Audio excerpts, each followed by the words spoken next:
Students, आज हम chapter 12 exercise 12.2 के पहले पार्ट में कुछ महत्वपूर्ण फार्मूलों को जानेंगे और उससे संबंधित क्वेश्चन को सॉल्व करने की कोशिश करेंगे। अगर ये मेरा एक सर्कल है अर्थात वृत्त है, तो इसके जो सेंटर में जो ये पॉइंट O है, इसे हम लोग क्या कहते हैं? सेंटर कहते हैं। इसे हम लोग सेंटर कहते हैं अर्थात केंद्र कहते हैं। और ये जो आउटसाइड पेरीमीटर है, इस पेरीमीटर को हम लोग क्या कहते हैं? सरकमफेरेंस कहते हैं। सरकमफेरेंस, और जिसे हिंदी में हम लोग परिधि भी कह सकते हैं। और इसके जो अंदर का जो पोर्शन है, पूरा इनसाइड पोर्शन है, इसे हम लोग क्या कहते हैं? एरिया कहते हैं, जिसे हम लोग क्षेत्रफल भी कह सकते हैं। अगर इस पेरीमीटर में कोई पॉइंट ले, यानी सरकमफेरेंस पर कोई पॉइंट ले, सपोज करें A, और इस सेंटर से अगर ज्वाइन करते हैं, तो ये जो OA होगा हमारा क्या कहलाता है? रेडियस कहलाता है, जिसे हम लोग R से भी डिनोट करते हैं। और इसका हिंदी में इसे हम त्रिज्या भी कहते हैं। और अगर इस सरकमफेरेंस अर्थात इस परिधि पर अगर कोई दो पॉइंट ले, मान लेते हैं ये P और Q दो पॉइंट है, और इसे ज्वाइन करते हैं, तो इसे हम लोग कॉर्ड के नाम से जानते हैं, जिसे हिंदी में हम लोग जीवा भी कहते हैं। तो वृत्त की जो सबसे बड़ी जीवा जो होती है, यानी कॉर्ड होती है, जो अगर ये सेंटर से पास करे, ये सेंटर से पास करे, जैसे ये हमारा CD एक कॉर्ड है, जीवा है, जो सेंटर से पास कर रहा है, तो इसे हम लोग डायमीटर कहते हैं। डायमीटर कहते हैं, जिसे हम लोग हिंदी में व्यास भी कहा जा सकता है। इसे मुख्यतः हम लोग D से रिप्रेजेंट करते हैं। तो यहां से यहां तक अगर OC की लंबाई ली जाए तो R होगी, और OD की जो लंबाई होगी वो भी क्या होगी? R होगी। तो हमारा जो D होगा वो किसके इक्वल होगा? 2R के इक्वल होगा। इस प्रकार हमारा जो D यानी डायमीटर व्यास जो होता है वो 2 इंटू रेडियस के इक्वल होता है, और रेडियस जो होता है वो क्या होता है? डायमीटर का हाफ होता है। और सरकमफेरेंस का जो फॉर्मूला होता है अर्थात परिधि, जिसे हम लोग C से डिनोट करते हैं, यानी वृत्त की जो परिधि होती है जिसे हम लोग C से रिप्रेजेंट कर रहे थे, वो क्या होता है? 2πr के इक्वल होता है। तो हम लोग जानते हैं कि 2R किसके इक्वल होता है? D के। तो अगर हम 2R को D माने तो सरकमफेरेंस अर्थात परिधि पाई D के भी इक्वल होगा। इस प्रकार किसी भी सर्कल का सरकमफेरेंस का जो फॉर्मूला हुआ वो 2πr या पाई D के इक्वल होता है। Again, area of the circle यानी वृत्त का जो क्षेत्रफल, एरिया ऑफ द सर्कल को हम लोग A से रिप्रेजेंट करते हैं, तो वो क्या होता है? πr² के इक्वल होता है। अब अगर हम एक्सरसाइज 12.2 के बारे में पढ़े, तो हम लोगों को area of the sector, area of the ये length of the arc, area of the segment निकालना है। तो अगर ये सेंटर है और अगर इस सरकमफेरेंस पर कोई पॉइंट A और B लेते हैं, तो ये हमारा क्या हो जाएगा? लेंथ को रिप्रेजेंट करेगा, यानी arc, length of the arc को रिप्रेजेंट करेगा। ये AB क्या हो गया? आर्क हुआ। अगर हम इस A को O से ज्वाइन करें और B को भी O से ज्वाइन करें, और इनके द्वारा ये जो बना सेंट्रल एंगल है, यानी जो केंद्रीय कोण है, वो थीटा के बराबर है, तो length of arc equal to क्या होगा? लेंथ ऑफ आर्क, जिसे हम चाप की लंबाई भी कहते हैं, वो हमारा होता है पाई R थीटा अपॉन 180 के इक्वल होता है। इसे हम लोग माइनर आर्क यानी लघु चाप भी कहते हैं। लेकिन अगर हम इसका मेजर आर्क, अगर BA निकालना चाहते हैं, ये AB का लंबाई निकला, अगर हम BA का लंबाई निकालना चाहते हैं, तो लेंथ ऑफ मेजर आर्क यानी दीर्घ चाप की लंबाई निकालने के लिए, जिसमें ये BA जो है हो गया हमारा क्या हो गया? मेजर आर्क हुआ, और AB जो था हमारा क्या था? माइनर आर्क हुआ। तो ये माइनर आर्क द्वारा जो सेंटर पर जो एंगल बन रहा था वो थीटा था, तो ये जो रिमेनिंग पार्ट पर जो एंगल बनेगा वो क्या होगा? 360 माइनस थीटा के इक्वल होगा, क्योंकि पूरा कंप्लीट एंगल जो हमारा होता है वो 360 के इक्वल होता है। तो इस प्रकार हमारा लेंथ ऑफ मेजर आर का जो फॉर्मूला होगा वो पाई R 360 minus theta divided bye क्या होगा 180 के इक्वल होगा। ये हमारा हो गया आपका मेजर आर का फॉर्मूला। अगर हम इस पोर्शन के बारे में विचार करें तो ये पूरा पोर्शन हमारा क्या कहलाएगा, ये सेक्टर कहलाता है, जिसे हम त्रिज्यखंड कहते हैं। क्योंकि ये छोटा सा माइनर भाग है, इसे हम लोग लघु त्रिज्यखंड या माइनर सेक्टर भी कहते हैं। तो इसका जो फॉर्मूला होता है हमारा, वो आपका होता है pi r square theta upon क्या होता है 360 के इक्वल होता है।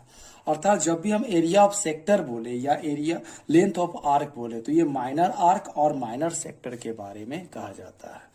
उसी प्रकार अगर हम length of area of major sector के बारे में बोले तो ये हमारा जो थीटा का जो वैल्यू हो जाएगा वो अगेन क्या हो जाएगा 360 माइनस थीटा के इक्वल होगा। तो एरिया ऑफ मेजर सेक्टर अर्थात दीर्घ त्रिज्यखंड का जो क्षेत्रफल होगा वो होगा आपका pi r square 360 minus theta divided by 360 के इक्वल होगा। यानी हम यहाँ पर ये जो पोर्शन है इस पूरे पोर्शन के क्षेत्र एरिया के बारे में बात कर रहे हैं। अब अगर हम एरिया ऑफ सेगमेंट, अगर इस सरकमफ्रेंस पर कोई पॉइंट ए बी ले और इसे ज्वाइन करे तो ये हमारा एक कॉर्ड यानी जीवा को रिप्रेजेंट करेगा। तो ये जो पोर्शन होगा ये हमारा सेगमेंट अर्थात वृत्तखंड को रिप्रेजेंट करता है। इसको हम लोग क्या कहते हैं, सेगमेंट अर्थात वृत्तखंड कहते हैं। यानी ये हमारे सर्कल को क्या करता है, दो पार्ट में डिवाइड कर देता है। तो इस प्रकार एरिया ऑफ सेगमेंट अर्थात वृत्तखंड का क्षेत्रफल, जब हमारा ये एंगल जो है वो आपका क्या है थीटा है, यानी इसका वैल्यू आपका 90 से छोटा है, तो हम लोग लिखते हैं r square pi theta divided by 360 minus 1/2 sine theta के इक्वल होता है। तो आप इस वैल्यू का उपयोग तब कर सकते हैं जब थीटा का जो वैल्यू हो वो greater than and equal to 0 but less than and equal to क्या हो 90 के इक्वल हो। उसी प्रकार अगर थीटा का वैल्यू जो हो हमारा 90 से एबव हो तो हम लोग इसमें फार्मूला में कुछ चेंजिंग भी कर सकते हैं। R square pi theta by 360 minus sine theta by 2 into cos theta by 2 where theta is greater than आपका क्या है 90 डिग्री एंड लेस देन क्या है आपका 180 के इक्वल हो। तो इस कंडीशन में हम इस फॉर्मूले का भी उपयोग कर सकते हैं।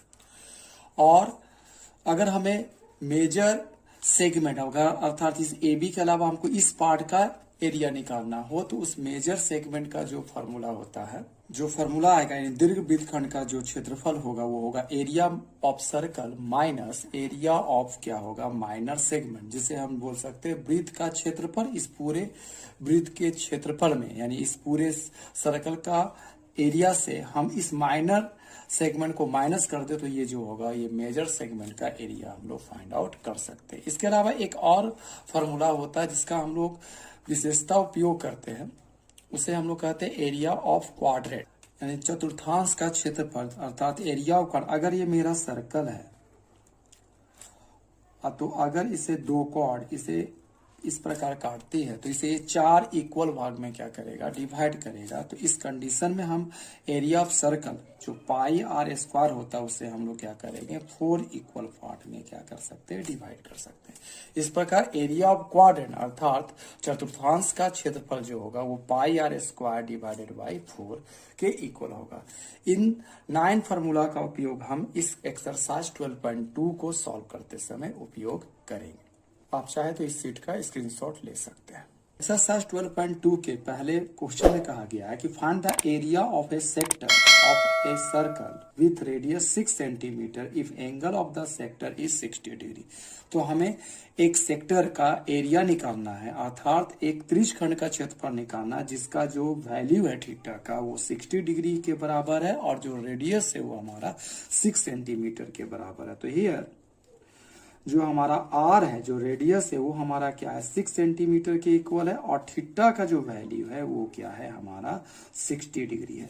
अगर हम इसे एक फिगर के रूप में देखें तो अगर ये सर्कल है तो यहाँ पर ये सेंटर हुआ और इस प्रकार ये हमारा सेक्टर बना, जिसमें ये थीटा जो है हमारा क्या है 60 डिग्री के इक्वल है, और ये जो है हमारा रेडियस जो है वो 6 सेंटीमीटर के इक्वल है। तो हमें इसी ओ ए बी का जो है एरिया फाइंड आउट करना है। तो एरिया ऑफ द सेक्टर, जो एरिया ऑफ द सेक्टर का जो फॉर्मूला होता है वो होता है pi r square theta divided by 360। तो इसमें हम फॉर्मूला में वैल्यू पुट करें तो पाई का जो वैल्यू होता है वो हम लोग जानते हैं कि 22/7 के इक्वल होता है। तो 22 और 7 का आ जाएगा नीचे। आर का जो वैल्यू होगा वो आपका आ जाएगा 6 × 6, क्योंकि ये आर स्क्वायर है तो 6 स्क्वायर यानी 6 × 6। थीटा का वैल्यू हम लोगों को क्या रखना है 60 डिग्री, और यहाँ नीचे क्या है डिवाइडेड बाय 360। अब इसे हम कैंसिल करें तो 6 का टेबल में 36 जो होगा 6 बार में कैंसिल हो जाए, और 6 से 6 जो होगा 1 बार में कैंसिल हो जाए। इस प्रकार 22 को अगर 6 से इंटू करें तो ये हमारा आ जाएगा 132 डिवाइडेड बाय 7 सेंटीमीटर स्क्वायर। ये पहले क्वेश्चन का आंसर होगा। इसके सेकेंड पार्ट में कहा गया कि find the area of a quadrant of a circle whose circumference is 22 centimetre. अर्थात हमारे पास एक सर्कल दिया गया जिसमें ये जो है आपका ये क्वाड्रेंट हुआ, ये हम इसे मिला दे इस प्रकार से डायमीटर को दोनों को, तो ये जो पोर्शन होगा ये हमारा क्या होगा क्वाड्रेंट। इसी का हमको क्या करना है एरिया निकालना है, ओ ए बी का हमें एरिया फाइंड आउट करना है। तो हमें यहाँ पर सरकमफेरेंस जो है यानी इसकी परिधि की जो लंबाई है वो 22 सेंटीमीटर दिया गया, जिससे हम लोग क्या फाइंड आउट कर सकते हैं इसका रेडियस फाइंड आउट कर सकते हैं।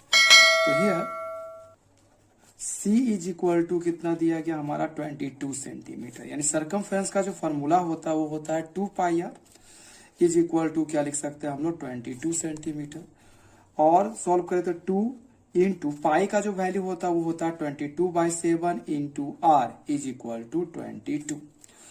अब हम 22 को 22 से क्या कर सकते हैं कैंसिल कर सकते हैं, ये 1 बार में कैंसिल हो सकता है क्योंकि बीच में इक्वल साइन है और बाकी क्या है इनटू इनके बीच में है, इसे हम इसे इस टाइप भी डायरेक्ट सॉल्व कर सकते हैं। तो यहाँ मेरा क्या आ गया 2 1 जा 2 यानी 2/7 into r is equal to क्या हो गया 1।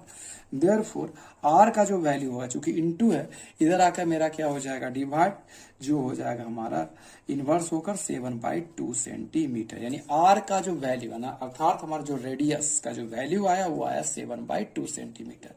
अब हमें क्या निकालना एरिया ऑफ द क्वाड्रेंट। तो area of a quadrant, area of a quadrant अर्थात चतुर्थांश का जो क्षेत्रफल होता है उसका फॉर्मूला होता है हमारा पाई आर स्क्वायर डिवाइडेड बाई 4।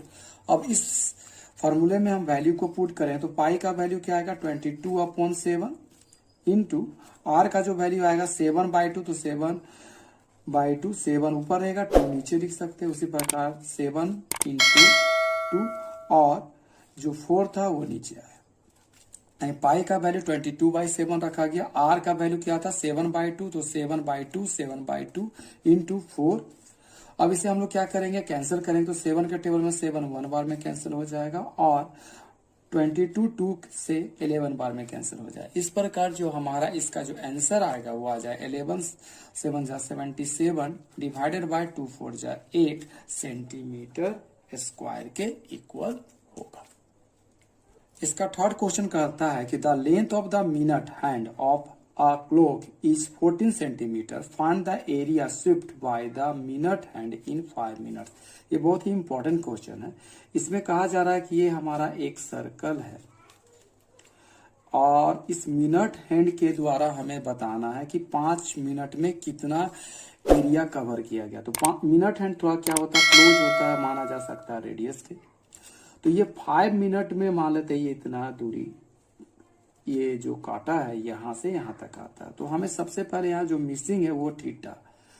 तो हम लोग जानते हैं कि जो मिनट का हैंड होता है अगर ये पूरा कंप्लीट राउंड मारे तो वो क्या होता है 60 मिनट कवर करेगा, और 60 मिनट में इस सेंटर पर जो एंगल बनेगा वो क्या होगा 360 के बराबर होगा। तो हम लोग लिख सकते हैं since angle made in 60 minute, 60 के ऊपर अगर एक बार दे देते तो ये 60 मिनट को रिप्रेजेंट करता है, इज इक्वल टू क्या हो गया 360 डिग्री। अर्थात 60 मिनट में बना कोण क्या है वो 360 के इक्वल है।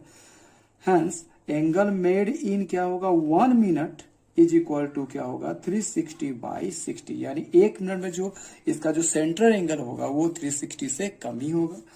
हैंस फिर हम लोग ले सकते हैं, हमको क्या लेना 5 मिनट में दिखाना, तो एंगल मेड इन क्या लिखा जाएगा 5 मिनट इज इक्वल टू क्या होगा 360/60 इंटू 5, यानी 5 मिनट में जो एंगल होगा वो 1 मिनट की तुलना में ज्यादा बनेगा, इसलिए 60 से अगर हम 360 को काटे तो 6 टाइम में कैंसिल हो जाएगा। इस प्रकार जो हमारा एंगल आएगा वो किसके इक्वल होगा 6 5 30 डिग्री के इक्वल, यानी थीटा जो हो गया हमारा 30 डिग्री के इक्वल हो गया। और जो मिनट हैंड का जो लंबाई है वो किसके क्लोज होगा, वो हमारा रेडियस के क्लोज होगा। तो हियर हम देखते हैं कि जो थीटा आया वो आया 30 डिग्री के वैल्यू, और आर जो है वो किसके इक्वल है, वो 14 सेंटीमीटर के इक्वल है। तो ये हमारा क्या हो गया, एक सेक्टर की तरह काम किया। तो एरिया ऑफ सेक्टर यानी त्रिज्यखंड का जो क्षेत्रफल होगा उसका फॉर्मूला अप्लाई करें तो वो होगा πr² थीटा डिवाइडेड बाय 360। पाई का वैल्यू जो हमें रखना है 22/7, तो 22/7 रखें तो 22/7 इंटू आर का जो वैल्यू आया वो 14 इंटू 14 इंटू थीटा का जो वैल्यू आया वो 30 के इक्वल आया, और इंटू हम लोग क्या लिखेंगे 360। 7 के टेबल में जो 14 होगा वो 2 बार में कैंसिल हो जाए, 0 0 हम कैंसिल कर सकते हैं। 3 से 36 12 बार में कैंसिल हो जाएगा। 2 से 12 क्या होगा अगेन 6 बार में कैंसिल हो जाएगा, और 2 से काटे 6 तो ये 3 बार में, और ये 22 जो होगा 11 बार में कैंसिल हो जाए। तो 11 को अगर हम 14 से इंटू करें तो ये हमारा क्या आएगा 154 के इक्वल होगा, बाय क्या लिखेंगे 3 सेंटीमीटर स्क्वायर। इस प्रकार ये 5 मिनट में जो एरिया बना उसका जो वैल्यू आएगा वो 154/3 के इक्वल होगा। अगर आपने हमारे चैनल को अभी तक सब्सक्राइब नहीं किया है तो हमारे वीडियो को लाइक शेयर एंड सब्सक्राइब करें, और इसी प्रकार अच्छे अच्छे वीडियो और इन्फॉर्मेटिव वीडियो को देखते रहें और अपने ज्ञान को बढ़ाते रहें। Thank you.